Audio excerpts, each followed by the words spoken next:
Baal and his church. I thought this was a great picture to start off with. This is what's going on. Satan's plan, Babylon, Balaam, global religion, rise of the harlot.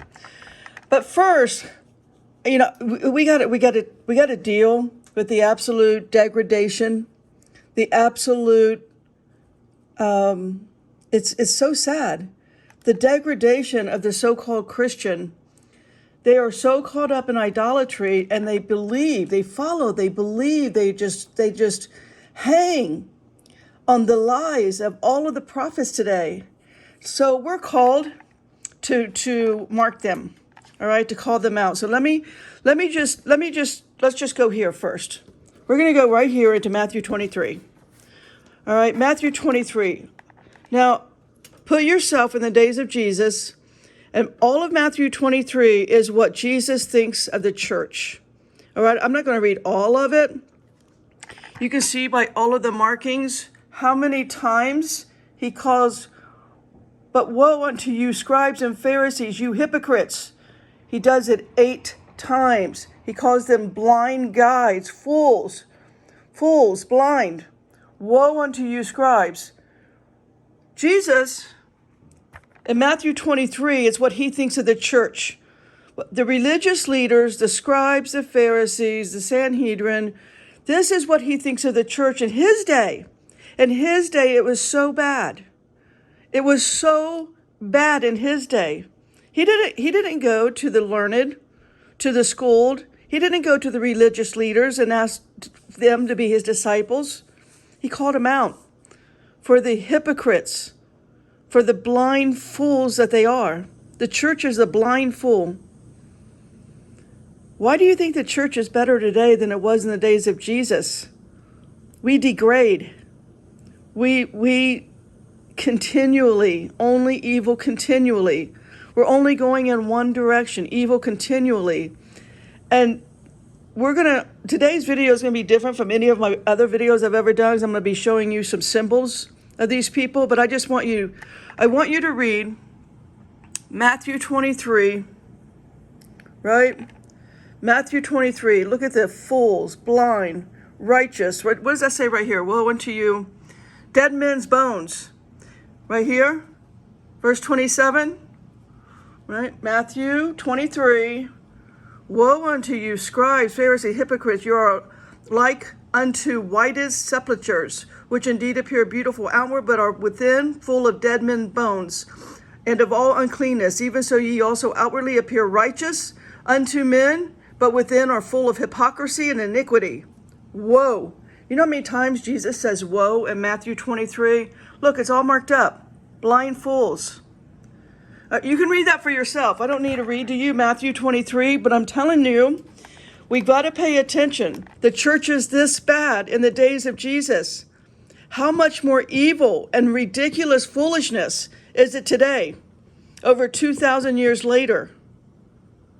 This is the church today. It's unbelievable. All of the Christian platform, I'm calling them out. I'm putting a mark on everybody because we're told to do that. Let me show you where we're told to do that. Mark them. All right, let's go back here to Romans.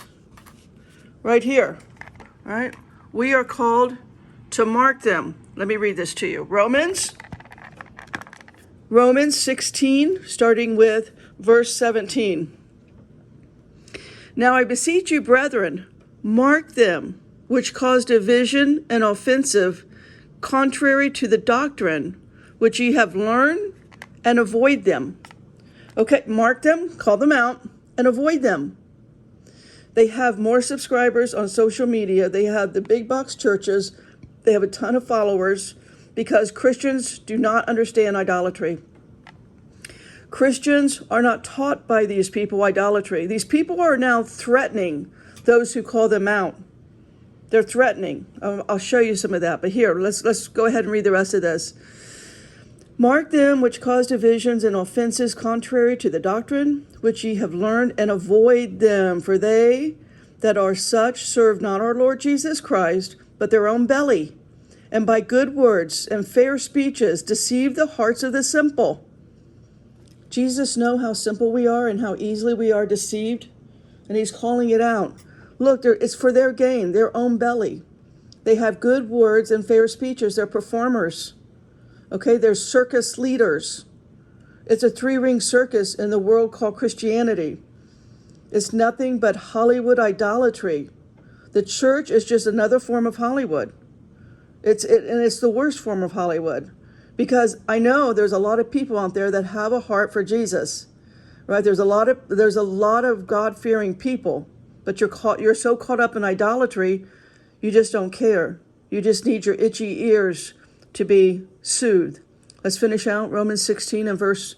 Well, no, we're not going to finish out Romans 16, but let's read verse 19. For your obedience is come abroad unto all men. I am glad, therefore, on your behalf. But yet I would have you wise unto that which is good and simple concerning evil.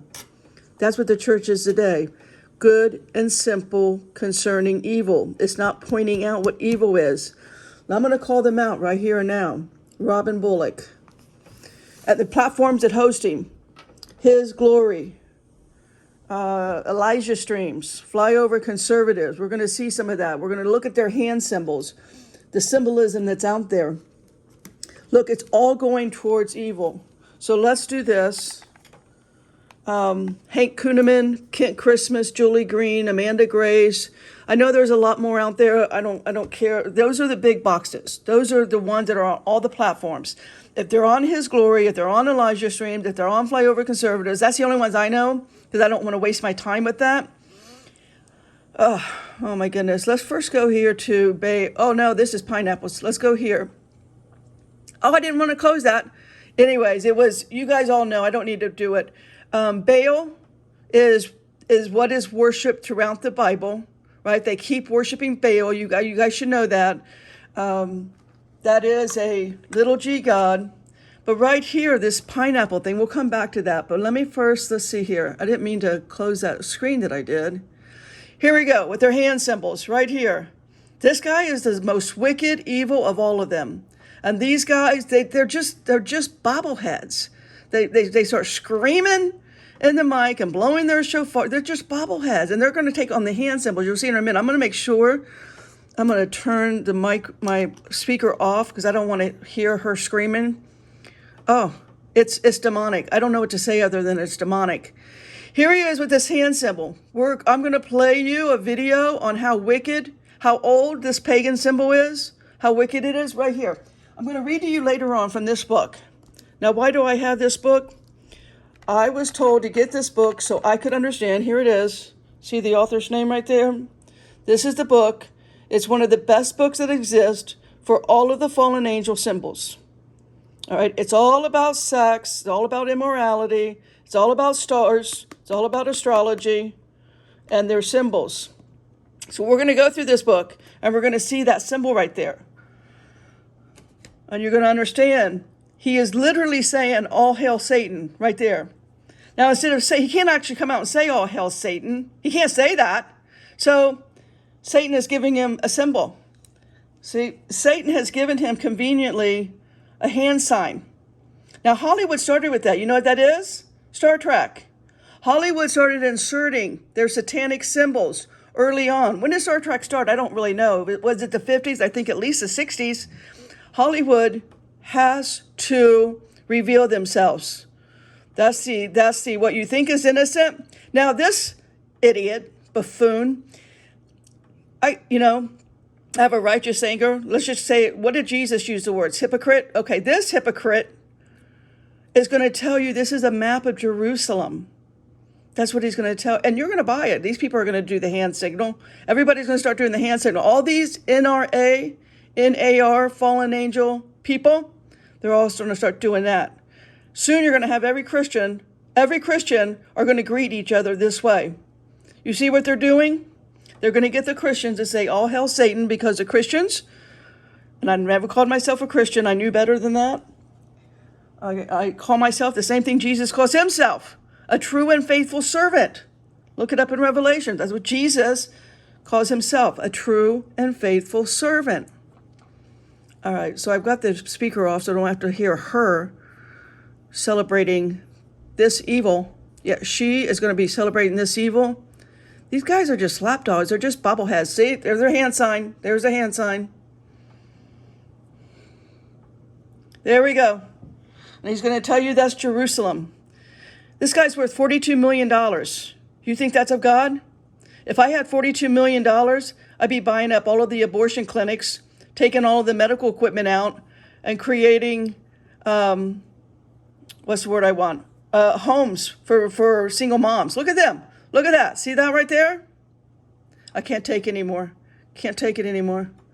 All right. Here he's going to go on someone else's platform. What is this?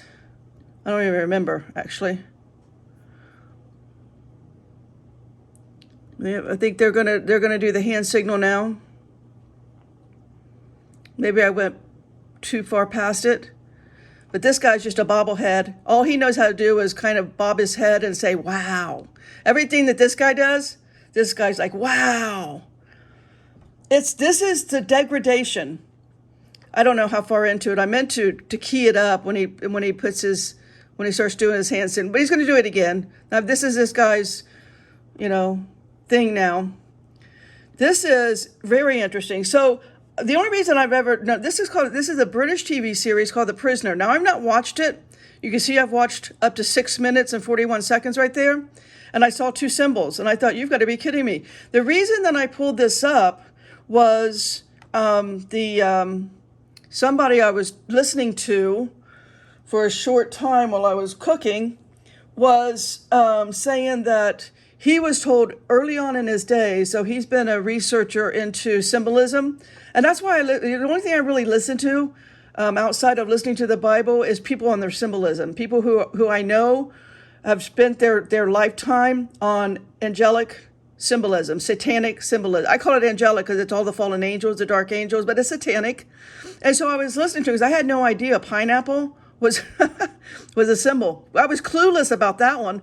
I learned about that because this guy said, listen, if you want to know what's going on in the world of the fallen, of the dark ones, watch this TV show. 100% of all of this TV show, and apparently it only has 17 episodes. It only lasted 1 season, 17 episodes. He said 100% of all of this is real. And he was talking about it in reference to 2 people that we think are dead, but apparently are still alive. I'm not going to mention those names. You can find that for yourself, but I want you to see. We're going to see two symbols. We're going to see the pineapple, and we're going to see that right there. See, can you see that? That right there? That right there. We're going to see that. Okay, here we go. In like 20 seconds, we're going to see 2 symbols. Yeah, I'll turn the speaker on, maybe. Here we go. Anointing increased in certain areas. Oh, yeah. Oh, no, that other guy's on. Here we go. Pineapple, almost upside down. Here we go. Watch the symbolism. There you go. See it? Okay, now, here, let me go back and get this guy off of here. I can't stand his voice. Let's get these guys off of here. Now, pineapple. Did you guys know this? Pineapple is a satanic, can you see this? A satanic pedo code. And then you go down here and you read, okay, right here, swingers. Swingers. Pineapples are used as a secret way for swingers to identify each other. If you see someone wearing an upside down pineapple or badge or pin, it means that they're actively looking for a partner swap. An upside down pineapple or someone's front porch can be seen as an invitation to join a swinger party. Are you aware of that?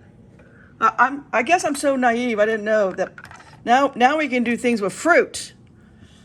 So if you see any type of fruit on someone's porch, something satanic's going on. Okay, what else did I want to show you?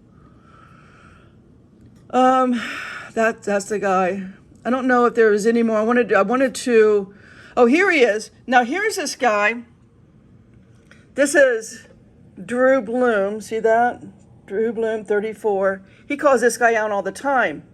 And here, somebody sent Drew a message saying, we think Robin's calling you out. Now, Robin right here, Bullock, is threatening anyone who dare calls him a false prophet. Hank Kuhneman does it also. Kent Chrisman does it. Julie Green does it. I think it was him. Drew Bloom Julie Green was in Florida. And he was outside, very innocently, very friendly, just basically calling her a false prophet because she's full of lies. They don't repent. They don't stop. And now they're all going to start doing hand symbols for you. I think that's all I wanted to show. Oh, here. No. Let's listen to this. Let's listen to what this hand symbol is, because there's nothing innocent about it. All right. Let's see here. What do I have this queued up? Let's see if I've got it queued up in the right place. It's the sun, which is the symbol, which is the... Let's go back a little bit. But what that is, the reason why Mr. Spock gives that hand sign, it's because it represents the sun, which is the symbol, which is the ultimate god of Judaism, is the sun. Judaism is a sun-based religion. It's based on the worship of the sun. And so the sun in the age of Aries, the ram, is of course a goat or a ram, but the age of the sun in the age of the ram was what Mr. Spock is giving that symbol, because that divided hand sign, divided fingers, is a goat's hoof, Goat's the hoof hoof. of a goat. And so I've got that on my website. You can see it in the documents from the Jewish Encyclopedia showing you that Mr. Spock's hand sign is a symbol of a goat god. My phone, Oh. my wallet, Well, you guys know I can't do anything about that. and The symbol of the god of Aries, the goat, the Lamb of God that takes away the sins of the world, the Lamb of God, the goat god, Baphomet, and he is the god of the Hebrews. Well, it's all based on the ancient sun worship. And that's a whole story in itself. Well, right, and here's one question that I have personally. I've always found it interesting that people that want to describe Satanism and Luciferianism often point to the imagery of a goat or a ram. That's right. And they tell you that, that this is the thing, they like to sacrifice goats, or it is Baphomet, who is the goat, the god that appears like a goat, actually has the cloven hooves. They talk about the concept of a Seder, and not the religious ceremony of the Seder. I do mean a Seder in and of itself, which is supposed to be a crossbred man and goat together. Literally like with the body of a goat, but the torso and head of a man that has... Okay, so you guys get the idea there. This is what they're doing. This is the new all hail Satan. This is what they're doing. You're going to see this now. All of these NAR prophets, all of this fallen angel, dark stuff that they call religion, that they call Christians, that all these Christians are following. All right, Christians, if you're going to continue to follow Robin Bullock, Kit Christmas, Hank Kuhneman, Julie Green, Amanda Grace, all of the His Glory people, all of the flyover conservative people, if you're going to continue, let's be honest, all right? Let's just stand up, do your hand signal, and say, all hail Satan. If you're going to do it, be honest. All right, I'm calling you out right now. If you're going to start with your symbolism, then do it honestly. Let everybody know you're worshiping Satan. If you're going to continue to follow this BS, let's be super clear on what you're doing. You're so simple-minded. Jesus told you that. I already read it to you in Romans. You're so simple-minded, you don't understand their performance. They're older. The fallen angel circus routine performances is older than humans. So as the old world gods come back, be clear on who you're worshiping. So let's see here. I don't think I had any more symbolism. Oh, yeah. Oh, no. My pet goat. I'm glad I looked at this. Oh, this is good. This is good, guys. This is George Bush, as you can see.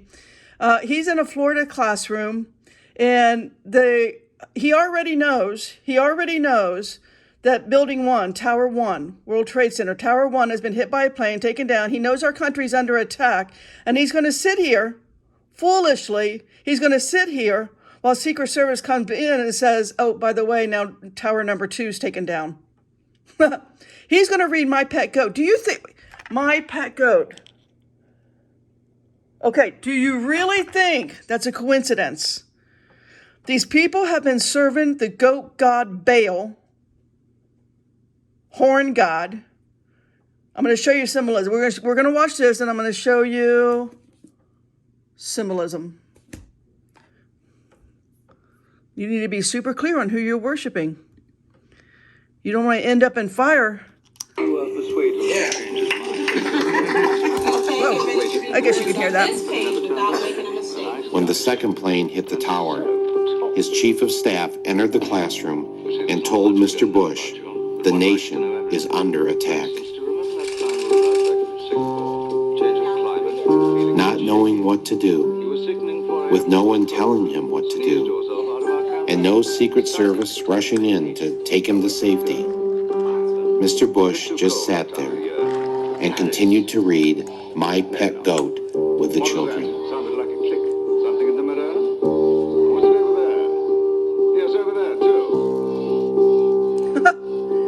Just stupid. As I said, one likes to know the It doesn't look like Nearly his lips are 7 minutes moving. passed with nobody doing anything. Well, there you are. That's beautiful. 4:31 a.m. As Yep. Bush sat in that Florida classroom, was he wondering if maybe he should have shown up to work more often? Should he have held at least one meeting since taking office to discuss the threat of terrorism with his head of counterterrorism? Let's make a deal. Or maybe Mr. Bush was wondering why he had cut terrorism funding from the FBI. Or perhaps he just should have read the security briefing that was given to him on August 6, 2001, which said that Osama bin Laden was planning to attack America by hijacking airplanes. Is it? But maybe he wasn't worried about the terrorist threat because the title of the report was too vague. I believe the title was Bin Laden Determined to Attack Inside the United States. A report like that. All right. Enough of stupid. My pet goat. It's been going on. Look, Moses wasn't gone that long, and those guys had to make their calves. This horn god, the goat god, whatever. It's everywhere. It's pervasive. It's throughout. And now it's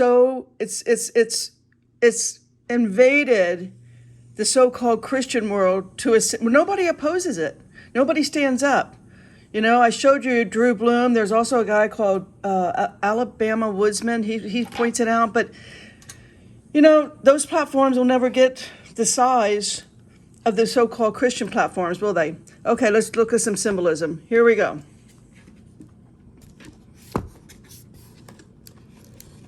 I'm going to read to you how powerful symbolism is with the hand. You need to really take a look at this. Okay, can you see it okay? I'm trying to figure out how I can do this. It's not like I rehearsed this. Okay, well, you know what? Let me just lay it down like this. First of all, that first line, that one right there, that's the Pope. The current modern day Pope, he does that. These look innocent, don't they? They're all satanic. They're giving you information about a satanic, event that's going on, a meeting, a ritual. Look at this. These are sex symbols right there. That one right there, don't you see that big red finger pointing this way, go there? They're literally telling you where something satanic is happening. Of course, you're going to need to look behind the curtains. You need to go underground, but it's still telling you, it's pointing away, something's going on. Now right here, this is Robin Bullock. This is Baal. Right here, this Star Trek symbol, this is all hail Satan. That's what that is. Then you've got this is sex stuff that's going on. There's some type of satanic sex thing going on here. And then you have here, who is a prophet today that does this one? Right here is his name, Chris Reed. That was, remember the store clerk that I showed you? We had the pineapple, so that meant something, a partner swap's going on.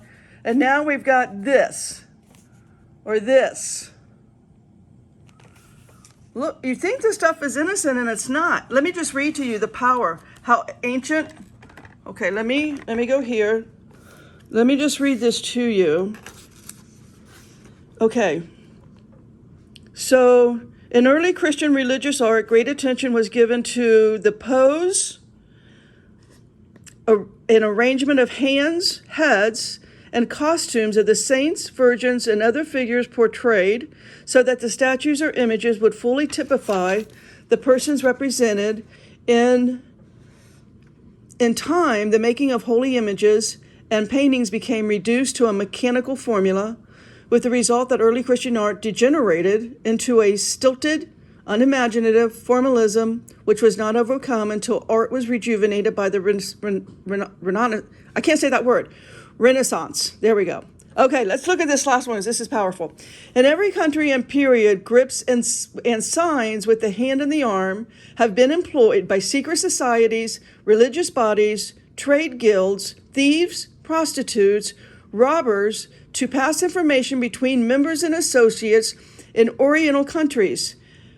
Pantomimic acting, dancing with the hands, arms, and body, you see that in India a lot. Hands, arms, and body have been developed into highly complex systems, which are almost unknown in the West. Stories and plays are enacted by poses and movements of such great variety that a book could easily be devoted to the language of the hand alone. To the language of the hand alone. We could do a whole book. This book is on all the symbols. So let's get to the next little bookmark of symbols here. Let me take that out. I'm going to let you use your imagination on what all this means. Let's see here. Can I take them? Right there. All right. Just take that in, just screenshot that. And look at the Ankh. This old Ankh right here. I'm going to be throwing this book away, maybe. I don't know if I want to spend much more time. I've already read this whole book. I've already looked at all these symbols, so I already know what this stuff means. It's tedious, but if you don't understand it, as Satan, the world of Satan and the harlot church rises, and all of this stuff is in your churches, and you don't recognize it, you don't understand what it means, you might want to go to the basement of your church and fully explore that. You might want to rip back the curtains. All of this is evil. And it all has power. This stuff has got sex ceremonies around it, giving it an enormous amount of power. It activates the principalities over the buildings. If you want to go to a church now, be my guest. Do not put my dead body anywhere near a church. Do not. I wouldn't be left dead in a church. Look at all of that Nazi stuff. This is just fallen angels. The fallen angels love this right here. See that right there? Big time. These 3 lotus things. All of this is pedo. Little boy, little girl kind of symbolism. Look at how they pervert the cross.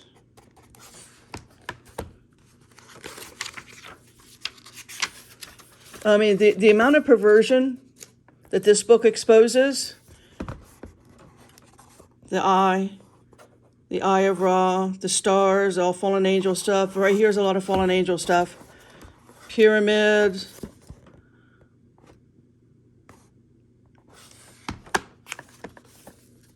They want to be worshipped.